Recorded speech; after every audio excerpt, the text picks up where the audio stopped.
అయినా వైరల్ అవ్వాల్సింది నా వంటలు కానీ చెప్పుడు మాటలు కాదు కదా అక్క. ఇదే మాట మీద బాగా మనం చర్చించాలక్క. ఈ రోజు వైరల్ వంటలక్క చేయబోతున్న వంట పనస తొనలు.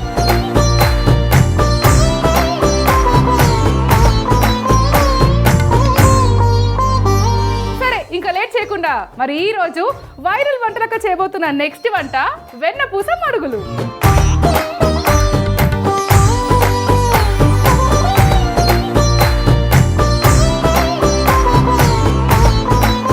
వంటలక్క సోమవారం నుంచి బుధవారం వరకు ఉదయం 11:45 తిరిగి రాత్రి 7 గంటలకు మీ ఈటీవీ అభిరుచి ఛానల్లో.